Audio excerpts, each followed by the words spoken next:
Kiddos, let's go over the limit and continuity practice test. So here is, for the first couple, I'm going to substitute, right? So the algorithm is, when using analytic methods, you substitute if you can. So I'm just going to plug a 2 in here. I'm going to square it. I'm going to plug a 2 in there. And I get 4 plus 6 minus 1, which is 9. Okay, great.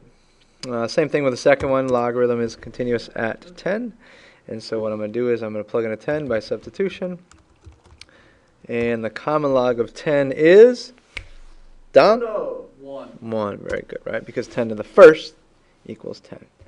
Right, and so those are the first two problems, substitute straight up. Ain't no thing but chicken wing.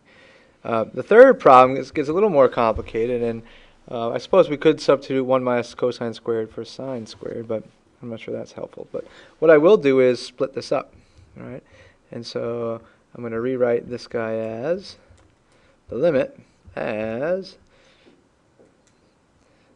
x is going to 0 of sine times sine all over x.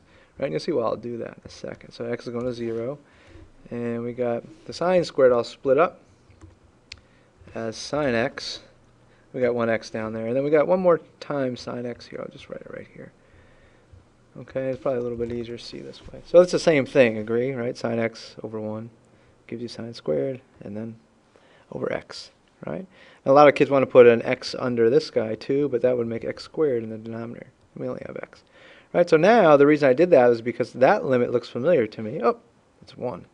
And to evaluate the other piece, I'm just going to plug in a 0 for the sine. So 1 times sine by substitution of 0. And of course, sine of 0 is 0, so that's 0. Okay, so that's one where we're kind of looking for sine x over x, which we know as x is going to 0 is 1. So I kind of sniffed that out. How about this one? Yep, rationalize. You got it. So what I'm going to do is I'm going to, even at the expense of making the denominator messier, I'm going to clean up the numerator. And again, these are very carefully engineered problems. So x is going to 3. And what I'm going to do is I'm just going to multiply the numerator and denominator by the conjugate of what we see here, right? So what's going to happen is I'll have in the bottom an x minus 3, and then times the conjugate of what's in the numerator. Conjugate is, and I'm not going to multiply all this out because it's going to simplify before I multiply it out. As we'll soon see, as we have seen in the past. Oops, the conjugate is that x plus 1 plus 2. All right, there's my conjugate. And then when I multiply the numerator right here by its conjugate right here, a plus b times a minus b is going to be root x plus 1 squared, which is just, yep, x plus 1, minus 2 squared, which is 4. All right. And now I'm going to leave it like that because, lo and behold, that's x minus 3. And, ooh, again, here's why these have to be so carefully engineered. But these two are going to cancel, right? So I just get 1, and I'm going to get rid of this schmegma here. And now I've worked it to a point where I can now substitute. I substitute a 3 in here. So it's 1 over root 4, which is 2, plus 2, which gives me 1 over 4. Bada bing, bada boom. Okay. This last analytic problem, I'm going to use the common denominator technique. And what I like to do is I like to get rid of that all over x, and I just like to put it out front as 1 over x. Right? So I'm going to do that now, just so I can focus on what the task at hand is. So instead of all over x, I'm going to pull the 1 over x out front. All right, so that right here, that x kind of comes out in front here. And everything else is going to be what is my numerator. Okay, and what I'm going to do is I'm going to do 2 steps in one.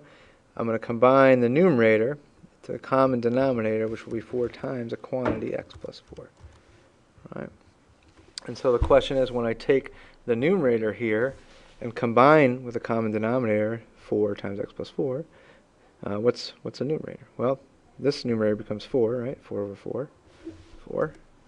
Minus, oh, now careful, it's the quantity. You have to multiply this guy by x plus 4. X plus 4 over x plus 4. Bam.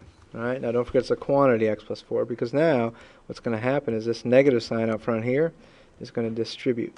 Alright, so it becomes 4 minus x minus 4. Oh, nice. That just becomes minus x, right? Negative x. Great, because a 4 minus 4 go away.